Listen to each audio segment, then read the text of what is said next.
Hello my peoples, welcome to a new video. তো আজকে সকাল সকাল উঠে পড়েছি, এখন হব রেডি, কারণ যাব কলকাতা আলিপুর জেল মিউজিয়ামে। তো সবার প্রথমে সবাইকে বলি হ্যাপি নিউ ইয়ার, কারণ আজকে 1 জানুয়ারি আমরা যাচ্ছি। তো চলো ওই আলিপুর জেলের পুরো সব ডিটেল তোমাদের সাথে শেয়ার করবো, কীভাবে যাবে, ওখানে কী কী আছে A to Z তোমাদের সাথে শেয়ার করবো। এখন তাড়াতাড়ি করে রেডি হয়নি, সবাই উঠে ফ্রেশ হলাম, এখন রেডি হবো, রেডি হয়ে বেরোবো, বেরিয়ে একবার ওখানে গিয়ে তোমাদের সাথে দেখা হচ্ছে। চলো।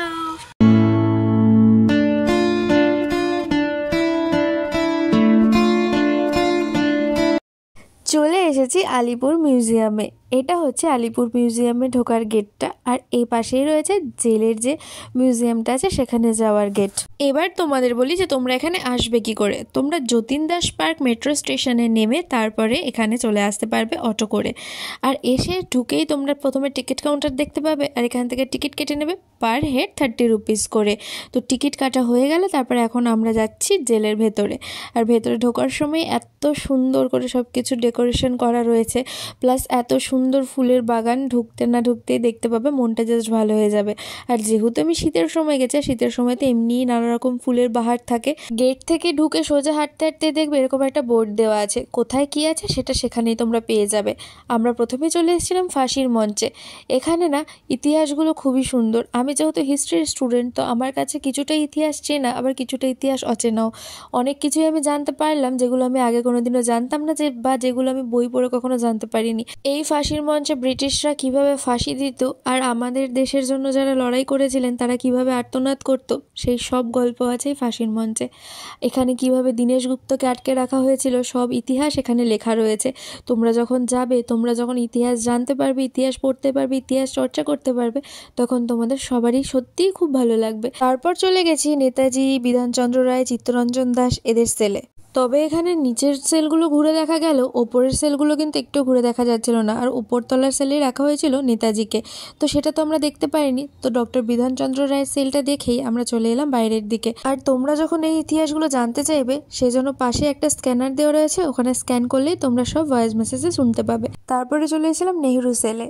এখানে একটা ইন্টারেস্টিং কাহিনী রয়েছে। এখানে ইন্দিরা গান্ধী এসে ওয়েট করতো তার বাবার সাথে দেখা করার জন্য। দিনের একটা সময় তাদেরকে নাকি জেল থেকে বের করা হতো, আর তখন নাকি তারা দেখা করতে পারতো তাদের বাড়ির লোক বা কাছের মানুষদের সাথে।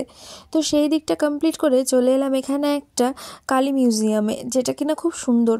তখনকার দিনে কিভাবে কালী পুজো হতো, তখনকার দিনে গ্রামে কিভাবে কালী পুজো করা হতো, তখনকার সময়ে কিভাবে কালী মায়ের মূর্তির আদল ছিল, কি কি জিনিস দিয়ে পুজো করা হতো, কিভাবে পুজো করা হতো, সব কিছু রয়েছে মিউজিয়ামে। তারপর এখান থেকে বেরিয়ে চলে গেছিলাম জেলের আদলটা দেখতে। এখানে সব কিছু রয়েছে, যে তখন কিভাবে বোমা বাঁধা হতো, কিভাবে বইয়ের মধ্যে বোম নিয়ে যাওয়া হতো, কোন বন্দুকে কার খুন হয়েছিল, কোন বন্দুকটা দিয়ে কে কাকে খুন করেছিল, কোন বন্দুকের গুলি কীরকম, সব কিছু এখানে রয়েছে। তোমরা যখন যাবে তোমরা অবশ্যই দেখতে পাবে।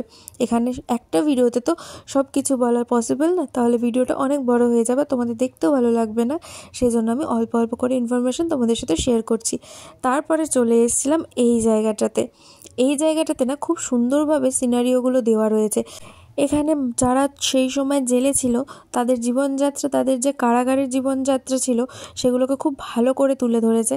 আর এখানে আমার আর্টিস্টের খুবই ভালো লেগেছে কাজ দেখে, যে এত রিয়েলিস্টিক কাজ তারা করেছে। দেখে মনে হচ্ছে যেন সত্যি কোনো একটা জেলে আমরা চলে এসেছিলাম। তো যাই হোক, এখানে অনেক ধরনের সিনারিও ধরা হয়েছে।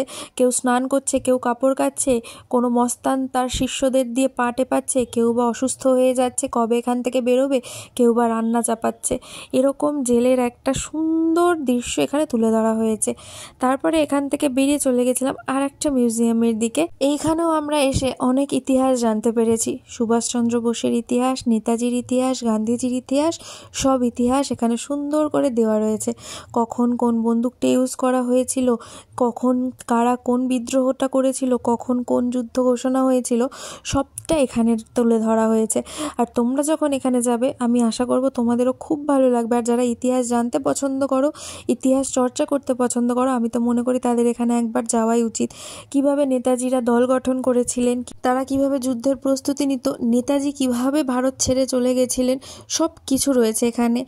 তারপরে রয়েছে গান্ধীজির ভারত ছাড়ো আন্দোলনের ইতিহাস, সাঁওতাল বিদ্রোহের ইতিহাস, সব কিছু।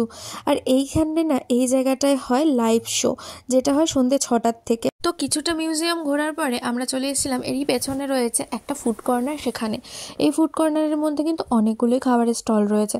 তোমাদের যেই দোকানটা ভালো লাগবে তোমরা সেখান থেকে এখানে খাবার খেতে পারো। আমরা এসেছিলাম এই দোকানে, আর আমরা একদম হালকা পাতলা খাবার অর্ডার করেছিলাম, 1 প্লেট মোমো আর একটা ম্যাঙ্গো লস্যি। কারণ নর্মাল জাস্ট পেটটা ভরানোর জন্য আমরা এখানে এসেছিলাম খেতে। আর এখানের খাবারের টেস্ট আর কি বলবো, খুব ভালোও না খুব খারাপও না, মোটামুটি বলা যেতেই পারে। আর ম্যাঙ্গো লস্যিটা আমি খুব একটা ভালো খাই না, তো সেটা আমার সেই জন্য কখনো ভালোই লাগে না। তারপরে খাওয়া দাওয়া করে চলে এসেছিলাম এখানে লাইভ শোটা দেখতে। না ওই সন্ধ্যে 6টার লাইভ শো না, নর্মাল একটা লাইভ শো হচ্ছিল। আর এখানে গিয়ে আমি দাঁড়িয়ে পড়েছিলাম, কারণ এখানে না বিপ্লবীদের মধ্যে নিজের মুখ খোঁজার একটা ব্যাপার ছিল।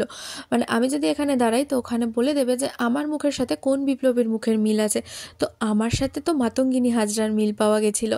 তো যাই হোক, তারপরে এখানে কানাইলাল থেকে শুরু করে সবার সুন্দর করে জীবন কাহিনী দেওয়া রয়েছে। তারা কত বছর বয়সে যুদ্ধ নেমেছিলেন, কিভাবে যুদ্ধ করেছিলেন, কত বছর বয়সে মারা গেছিলেন, সব কিছু এখানে তোমরা পাবে। প্লাস এখানে অনেক আগেকার সেই সময়কার চিঠিও রয়েছে। তো পুরো মিউজিয়ামটা ঘোরা কমপ্লিট করলাম। তারপরে ভীষণ খিদে পেয়ে গেছিলো, তাই জন্য চলে এসেছিলাম এই আলিপুর জেল মিউজিয়ামেরই কফি হাউসে, যেটা এই আলিপুর জেলের মধ্যেই রয়েছে। এটার নাম হয়তো আলিপুর কফি হাউস, বাট এটা কিন্তু একটা রেস্টুরেন্ট। আর এই রেস্টুরেন্টটার থেকে না বেশ ভালো ভিউটা দেখা যায়, কিন্তু ওই জন্য আমরা এই সাইডের কর্নারের সিটটাই চুজ করেছিলাম, যাতে বাইরের ভিউটাও দেখতে পারি। আর রেস্টুরেন্টের অ্যাম্বিয়েন্সটা তো তোমরা দেখছোই, অসাধারণ সুন্দর। আর দেখো কি সুন্দরভাবে এই সাইডের থেকে ভিউটা এনজয় করতে করতে আমরা খাবারটা এনজয় করতে পারবো। তারপরে চলে এসেছিলো আমাদের অর্ডারগুলো। স্টার্টারে অর্ডার করা হয়েছিল একটা গ্রিলড চিকেন, আর মেইন কোর্সে ছিল এগ চিকেন নুডলস, আর ছিল চিলি চিকেন।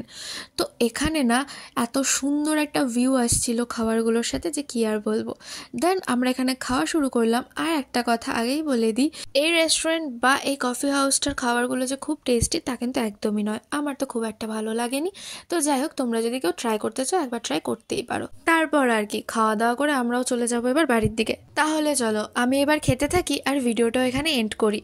ভিডিওটা কেমন লাগলো সেটা তো অবশ্যই কমেন্ট করে জানাবে। আর হ্যাঁ, লাইক করতে কিন্তু ভুলবে না। আর যারা সাবস্ক্রাইব করোনি তারা কিন্তু চ্যানেলটাকে সাবস্ক্রাইব করে দিও। চলো সবাই ভালো থেকো, সুস্থ থেকো, টাটা। দেখা হচ্ছে অন্য কোনো ভিডিওতে, বাই।